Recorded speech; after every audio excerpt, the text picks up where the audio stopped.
Hey, thanks for checking out The Solid Verbal. Now would be a great time to subscribe to the channel for college football content all off season long. All right, Dan, joining us now from The Athletic, from the Wide Right podcast. Pleased to welcome to the show, I believe for the first time, Manny Navarro, sir. How are you? Thank you. I'm doing great, guys. Very excited that I actually have a team to cover this weekend, playing in the Final Four. Who would have ever thought Miami and FAU would be there? But that's where we are. You're a basketball school now.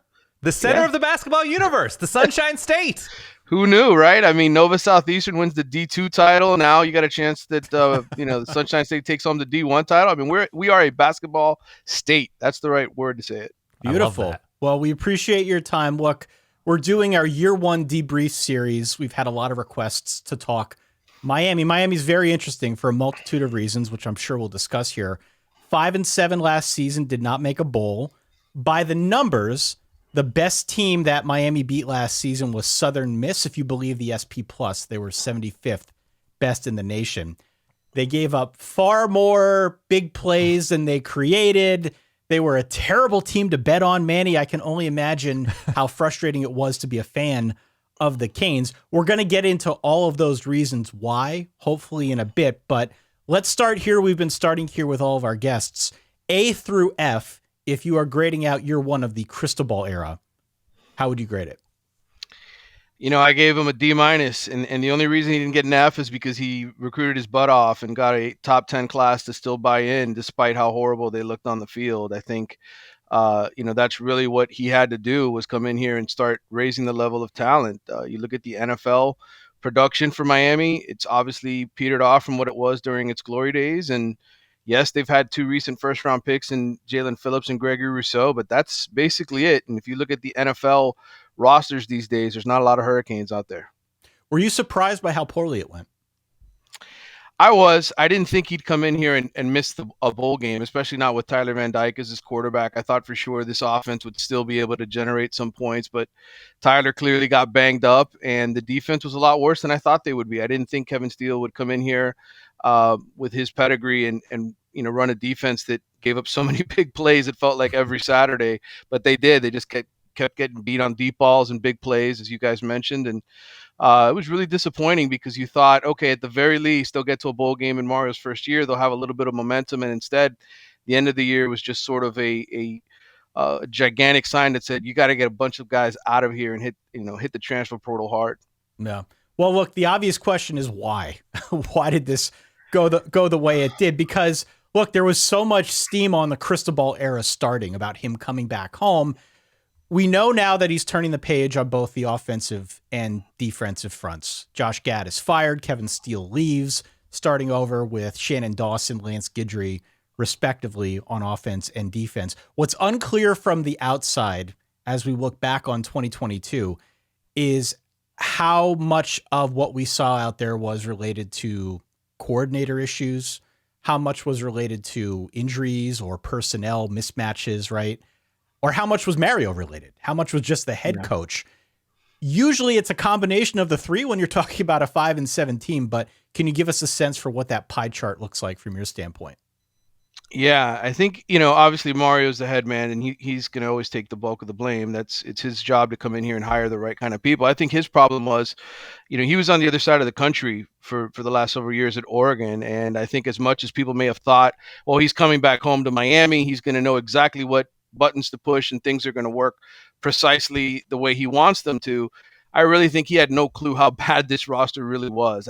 And whatever roster evaluation he did before he took this job, I don't think he had any clue some of the holes that they had. And his whole approach, hiring Josh Gaddis, saying, okay, we're going to run the football. We're going to be a team that doesn't rely necessarily on Tyler Van Dyke to make plays, but have more of a balanced offense. It was just the wrong approach from the get-go. And I think Josh Gaddis didn't make things any better. I think Kevin Steele, who's been in a lot of places and won a lot of games, I don't know that his approach was necessarily the right fit for the defense either. I think it really came down to staffing the right kind of assistant coaches, and then a number of injuries that just really, I think, hurt them. Zion Nelson was supposed to be one of the best left tackles in college football last year.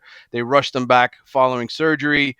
and he played 60 snaps and he couldn't get on the field. And in the end, that, sort of led to all of their issues on the offensive line. They had to move guys around. They couldn't run the football. They had a bunch of running backs banged up as well. And so Mario's whole plan just kind of blew up in his face. And then it became an issue of a lot of guys just being unhappy with their roles and saying, I got to get out of here, and sort of quitting on the season before they hit the transfer portal. And so I think it was just a combination of all of those things. But I think Mario has to take the bulk of the blame because he just didn't have a good plan coming in. So when you look back at the season, was there anything that was correctable in your eyes mid-season, or was it sort of doomed once injuries happened, once it seemed like those coordinator fits weren't exactly ideal? Was there anything that, I mean, you look at the Middle Tennessee game, right? You can say there are roster holes, but when you lose to a clearly inferior opponent from a talent perspective, a lot of that is buy-in. A lot of that is caring. Where was the locker room early in the season, middle of the season, end of the season? I think early on they were buying into Mario, and they were sort of excited by, hey, this is a guy who's won 2 national championships as a player here. He's had success with Nick Saban at Alabama. He won a Rose Bowl. I think the players bought all of that. I think the problem was when the assistant coaches came in, and a guy like Josh Gaddis was sort of just from the get-go, I think, rolling his eyes at what he had to work with at the wide receiver position. It just rubbed a lot of kids, I think, the wrong way in that room. And so it sort of created this issue where you had a bunch of guys didn't want to be a part of it, didn't like Josh as a coordinator. And then by the time you hit the middle of the season and guys like Tyreek Stevenson and DJ Ivey were getting toasted by Middle Tennessee State, it was like a bunch of guys were like, oh, here we go again. It's another one of those seasons. We've been here for this before. And I think, it just sort of spiraled out of control after that Middle Tennessee State game. So is this a situation now that Mario's hired 2 new coordinators? When he evaluates Shannon Dawson and Lance Guidry, is he looking for that specific trait of, I need good teachers, I need more empathetic teachers, I need more, this is who we have, let's make the best of it, rather than, I'm Josh Gaddis, I'm Kevin Steele, I'm used to coaching at Alabama and Michigan with deep rosters, and this is what I'm used to? Was that a part of the hiring process in your eyes, guys that will come in and say, let's get the most, let's turn lemons into lemonade? Yeah, I think without question, I think that was his approach. And I also think he went back to what was just a better fit for the players that he has, right? I mean, you look at the scheme that Guidry runs with a quarterback with Tyler Van Dyke. Yes, he's not going to be fleet-footed and run for 200 yards or even 300 yards as a quarterback, but he can get the ball out of his hands quickly. And if you spread the field and you give him just a couple of reads to work with, I think he can be highly effective. And look, they're still looking for a receiver in the transfer portal, but I think there's a couple of guys that have really taken a step up. You look at them in the spring and you say, okay, they're improved. Colby Young, a JUCO kid who sort of came on strong at the middle point of the season. If you go back to that Virginia Tech game and you're like, wow, who's this guy, right? And I think he's really begun to become an outside threat. And then I think, on the defensive side of the ball, it's funny, but they're basically going back to Manny Diaz's defense, which is Lance Guidry's thing, like bring pressure, create tackles for loss, because it just fits the personnel that they have better. And look, I think their issues this coming season are really going to be on the defensive side of the ball. I think cornerback is a huge concern, and obviously losing Darrell Jackson to Florida State when he went home. He was their starting defensive tackle and basically their run stuffer for 13 games. Losing him is it's not easy to replace. They've got a bunch of other guys that they've brought in through the transfer portal. I don't think any of them are as good as Darrell Jackson. So I think, look, they should be a better football team because of Mario's approach in terms of hiring, new coordinators. I think those guys are going to push the right buttons, have them in the right schemes, but I don't know that they necessarily have the personnel yet to make a big leap from 5-7 to anything maybe more than 8-4. Where is the strength of this roster? You mentioned big questions still on defense, on the line, in the secondary. Where are the specific strengths that if they are a bowl team, if they are winning 8-9 games, winning a couple toss-up games, whatever, where is that coming from? Well, I think number one, it's Tyler Van Dyke in a better offense that fits his scheme. I think the receivers could be better than the group that he had last year. I know losing Will Mallory sucks. He was a pretty good tight end for them, and they've got to find a guy. Elijah Arroyo's been out since he tore his ACL. He's not involved in the spring, so they need him to come back and look good in the fall. But I think offensively they're going to score enough points. I think the offensive line, believe it or not, which is Mario's specialty, what he's done between the transfer portal, picking up Javian Cohen, bringing in Matt Lee, legitimately two guys that have been starters at good programs. Yes, UCF is a good program. Yes, it is. And so those two guys, you plug them in. Now all of a sudden, you can put a Francis Mauigoa and put him, starting at right tackle as a true freshman, and not be worried about it. You have insurance for Zion Nelson. You have guys that legitimately look the way Mario wants his offensive linemen to look. So I think the offensive line will become the strength as the season goes on. But in the early going, you ask me who is the strength? What is the strength? I think it's Tyler Van Dyke. I think it's Colby Young. I think it's that offense. I think they're going to be able to score more points than they did a year ago. How beat up was Tyler Van Dyke when he was on the field, when he wasn't on the field last season? Obviously, he comes in with a good amount of earned hype. He had a sensational second half of the 2021 season. Where is his head at? Where is his body at? Where is his confidence at after a pretty disastrous personal, and physical 2022?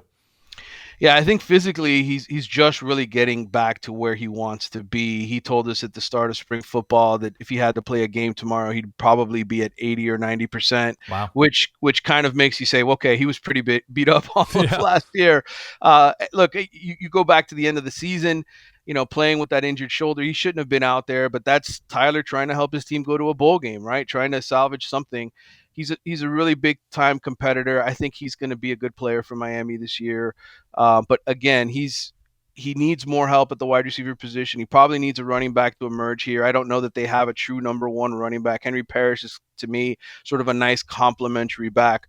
But I think Tyler, if he can get some pass protection, much better pass protection than he got a year ago, and the offense is tailored to his strengths, then he can be the guy that we saw at the end of his ACC rookie season over those last 6 games, where he put up some pretty remarkable numbers. He won't be Drake May, but he'll be right there, I think, on his heels in terms of production. The best of Tyler Van Dyke, you mentioned his strengths. What does that look like to you? You go back to I think to the Pittsburgh game 2 years ago that they won on the road, right? Where Rhett Lashley was just so aggressive throwing the ball down the field, and they ran a few trick plays. Tyler throwing a touchdown pass in the second half where he kind of throws it sidearm to get it to his receiver in the end zone.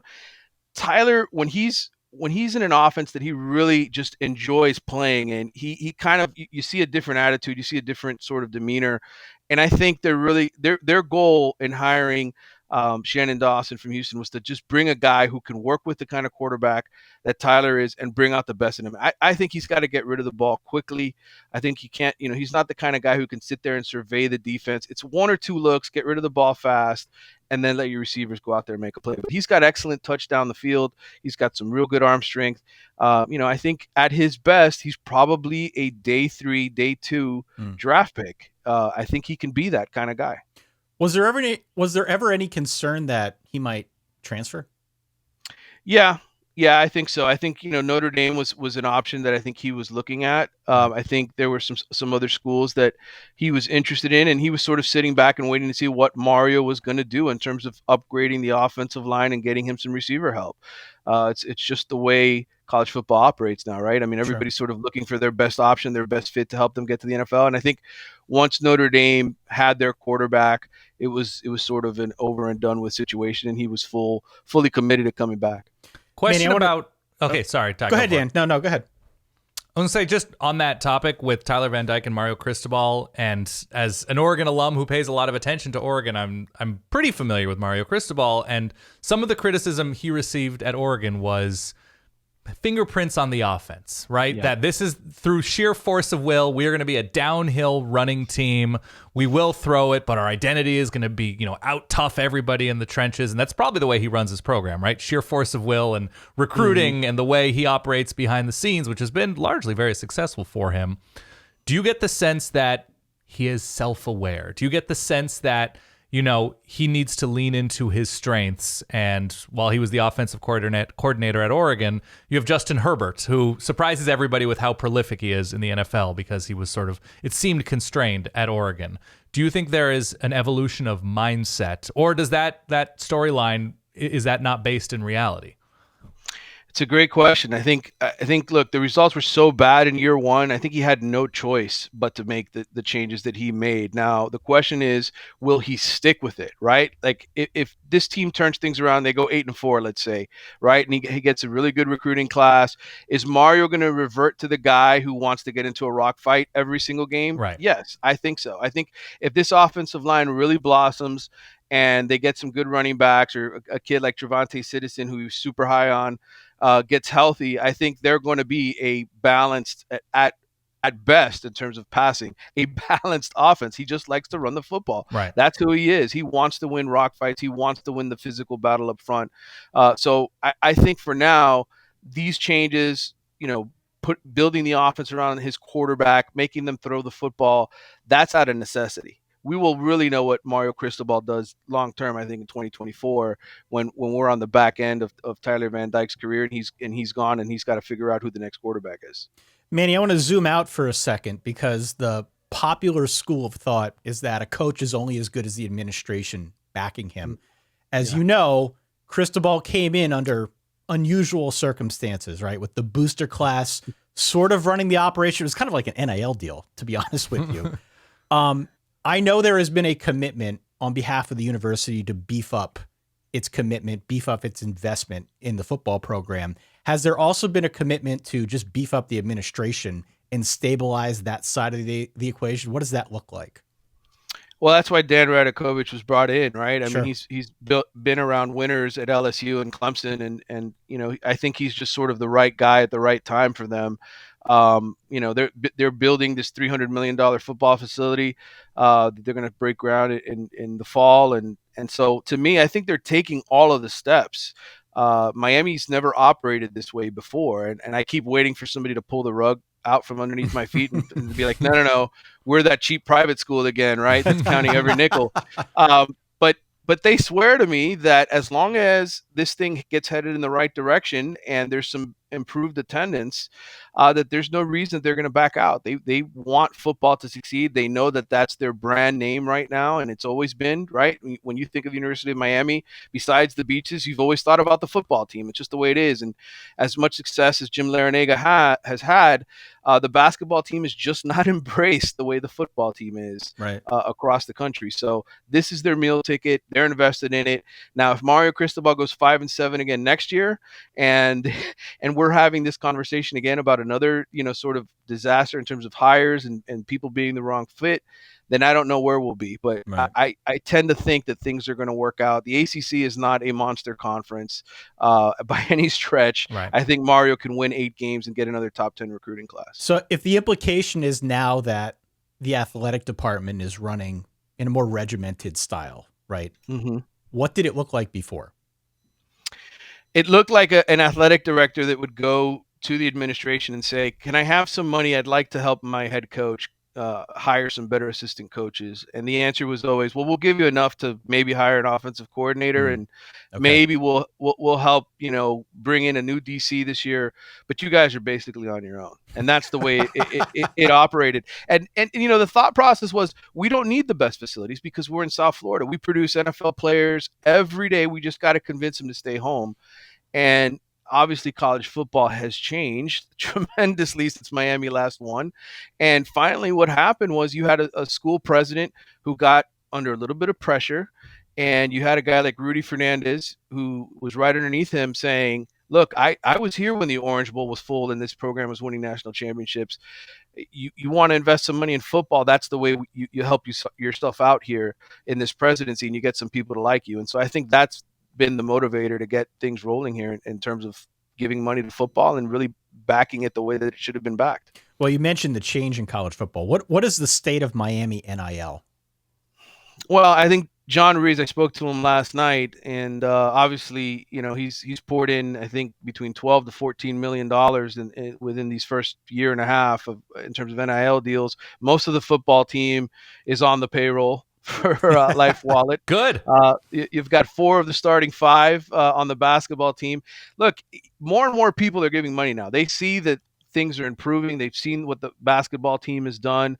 There's more wealthy people in South Florida who want to get behind this and see things improve. And so now it's not just Ruiz's money, it's others. that are sort of pitching in. And so I think it's only going to get stronger. Mario, though's got to win some games this year. I think, things can change quickly in the city.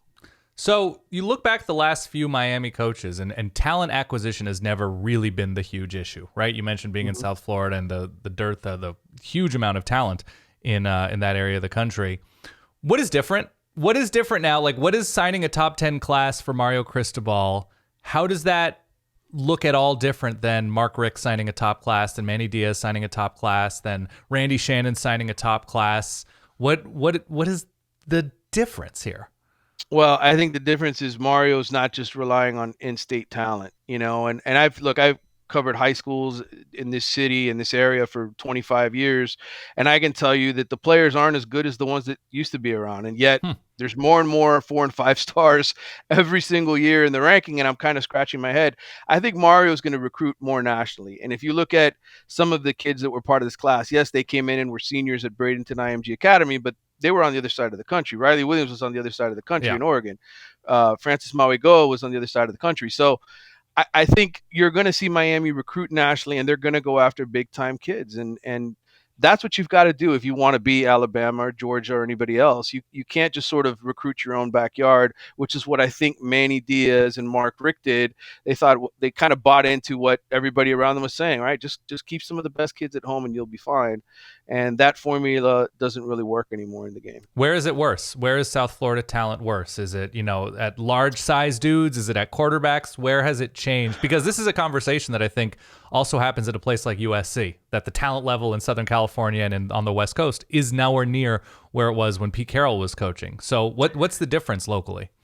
Well, I think it's coaching. When I first started in this business, you had a lot of really good high school coaches at St. Thomas Aquinas and Carroll City and Miami Northwestern. And you had guys that were teaching fundamentals, and these kids they knew the game by the time they got to the University of Miami. A lot of the kids that I've seen come out of here in the last 5 to 10 years, they play 7-on-7 football, and they don't really get taught to play the game. And that was the number one complaint I heard from a lot of Manny Diaz's assistants was, hey, we're getting these kids in the door, but we've got to teach them everything. A kid like Mark Pope, who was a 5-star wide receiver out of Miami Southridge, I was on the sideline at that terrible bowl game where they lost to Louisiana Tech, and the coaches are literally screaming at him from the sideline, Mark, turn left, Mark, turn right. I mean, some of these kids just didn't even know how to run a pattern, and he was in his 3rd year at that time. So I just think, the coaching, the way these kids have been raised here in South Florida the last, 15 to 20 years, it's just not the same as it was when Miami was thriving. And I don't know if maybe that's the case in California and other places, but I think you have to take those things into account. Is that something that you think surprised this staff and Cristobal? You mentioned Manny Diaz's staff, but I assume Mario had recruited, Florida and South Florida, no matter where he was because of his connections. But then taking this job and hiring people in, I assume their assumption was, oh, we've got it made in the shade. We're in South Florida. We're in, the Sunshine State. There's so much talent.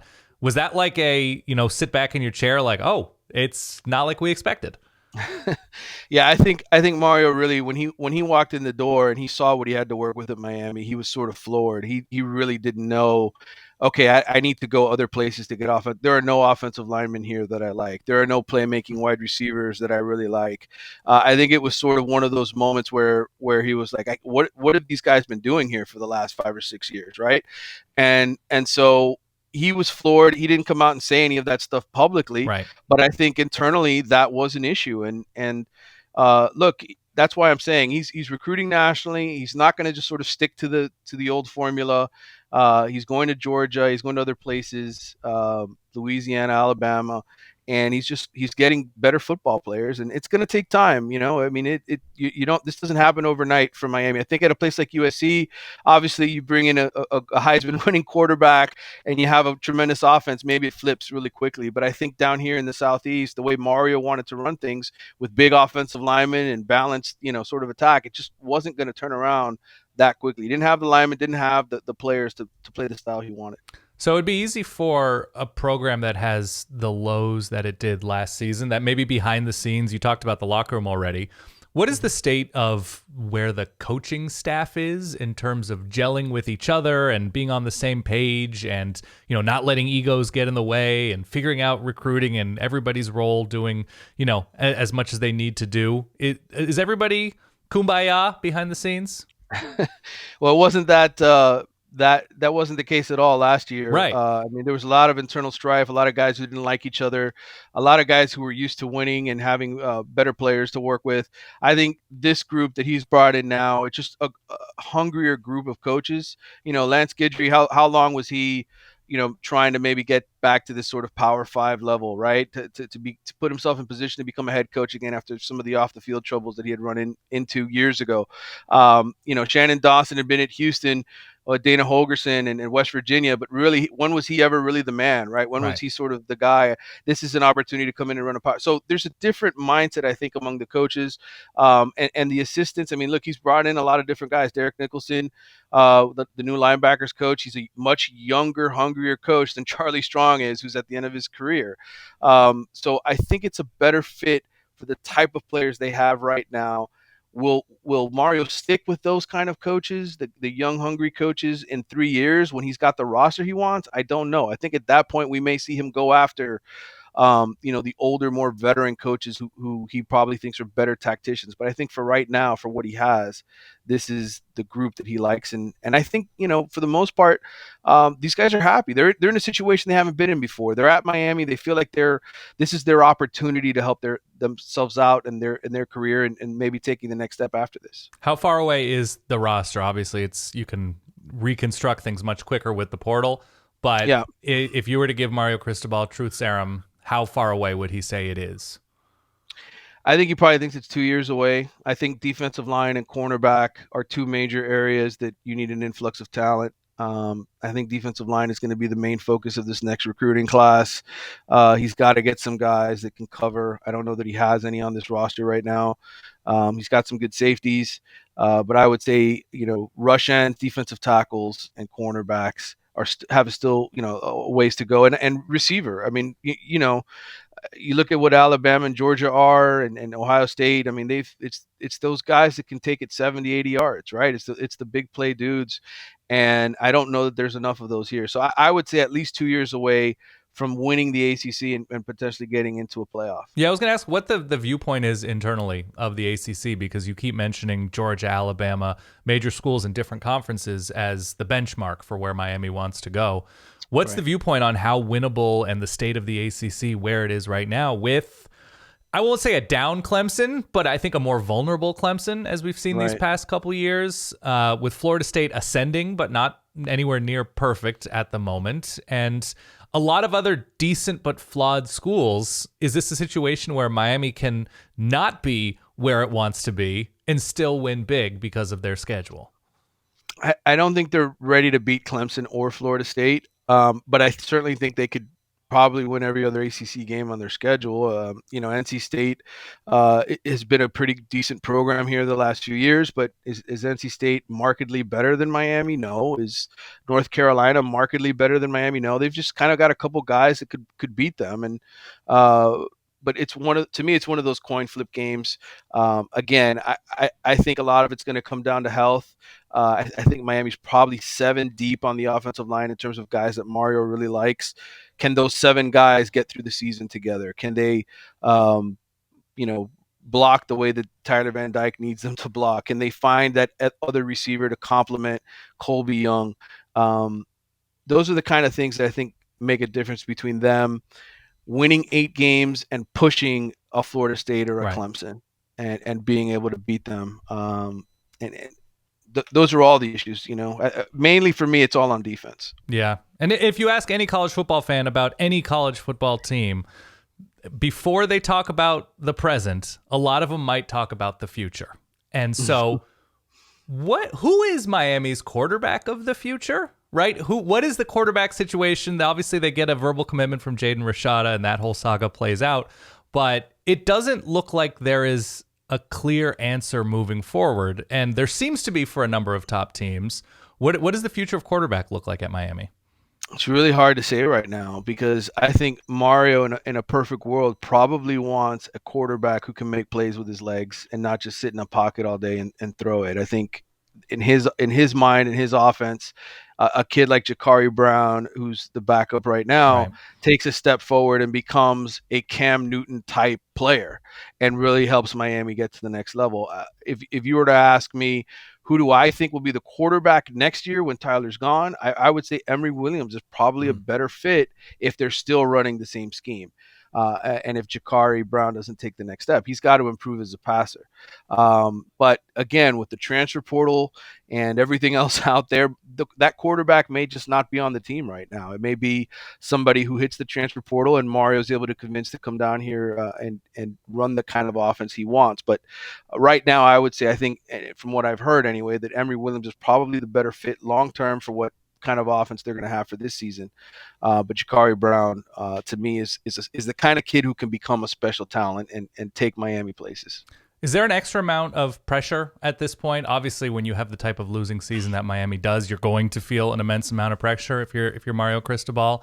But given his background playing for and being from the city, where is his headspace in terms of, he's the chosen one at this point, right? That Manny Diaz is sort of an outsider, even though he has his connection. Mark Richt, insider, but has all of his success elsewhere. What is the mindset? What does the brain space look like for Mario Cristobal right now with the added pressure of being like the hope for greatness, essentially? Yeah, I mean, he really is, in my mind, sort of the last hope, right? I mean, he's the guy who has had success in other places. He's got the perfect level of experience. He's the recruiter who was going to work his butt off to try to bring in good players. If he doesn't pan out and Miami is still a mediocre team in 3 to 4 years, I don't know where they turn. There are a lot of people who have been interested in this job in the past, but once they've come here and interviewed, I've gotten the sense when they walk away, like, yeah, this is not for me. This because is not of the money scenario. thing, because it's a cheap private school, in your words. Yeah, I think in a lot of ways, yes. I think that was always sort of the turnoff. I'm never going to have the kind of support system. I don't have an on-campus stadium. I have ridiculous expectations to deal with every year. Everybody thinks that we are supposed to be that team in the 30 for 30, right? Like that's sort of what you have to deal with when you take this Miami job. And so Mario wanting this, to me, it's like, well, who else would want this job? And I know Miami's brass will say, well, a lot of people would want this job, right? I don't necessarily believe that. I don't. I mean, it was basically Mario or another season of Manny Diaz, and that's because I don't think that there were any other options that were really out there. It was Manny or Mario, and in the end, Mario wanted to come home. He thought this was, especially with the amount of money he was going to be given to work with, that this could be something he could fix. If it doesn't work with Mario, I honestly don't know where they turn to next. How do you get people to show up? Obviously, winning is the number one thing, but how else? What I'm sure this keeps marketing people and administrators up at night. How do you get people that love Miami football and are in the greater Miami area to sit in a stadium and watch a team that they purportedly love? Is this not the swagger question that I'm sure you've been inundated with, Manny? How do you get the swagger back? The only way you do that is winning big at Miami and playing a lot of night games. I know the fans hate going out there and sitting in the hot sun. I know that they've upgraded the stadium and they've got the little areas where you've got some coverage and some shade. But the reality is Miami fans want to go to night games. They want to be on prime time. They want to feel cool that they're at this football game. And if it's a 3 or 4 loss season, good luck. You're just not going to draw anybody out there. It has to be a team that's in the hunt for the ACC title or playing for a national championship. If they're not in that role, then good luck. Is there an active effort to get people more interested in this program, either with video stuff, social media stuff? Is there that active effort to, like, we need to be on ESPN, we need to market, we need to give access? Is there that push to sort of reintroduce Miami football locally and nationally? Well, I don't know in terms of media access. Mario's not the kind of guy Right. who's going to open his doors for any of us to walk in there and help him in that process. But I think, look, certainly they want to be in big games, right? They want to take advantage of what the basketball team just did and say, hey, we're going to do the same thing in football. They're gonna try to sell everything that they can sell about South Florida, and they have. I mean, you look at their social media accounts, Twitter and Instagram. I mean, there's so many beach photos and just sort of this, hey, look at we're going to be great again. Look how excited the environment is here. They're trying, but the reality is the only thing that works in this city is winning. Yep. You watch the Miami Heat, you watch the Miami Dolphins, the Marlins. When they're winning and they're winning big, Miami fans show up. When they don't, nobody cares. Can Jim Larrañaga switch over and coach football in a pinch? Just advise. In a pinch.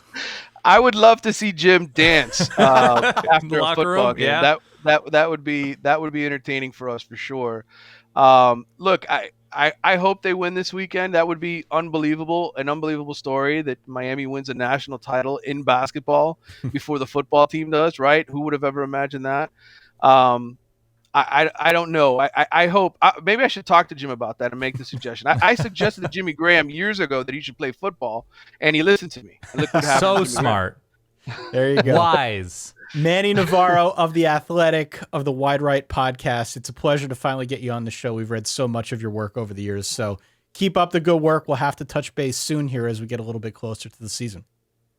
Well, I appreciate it, guys. Thanks for having me on, and whenever you need me, just give me a ring. Yes.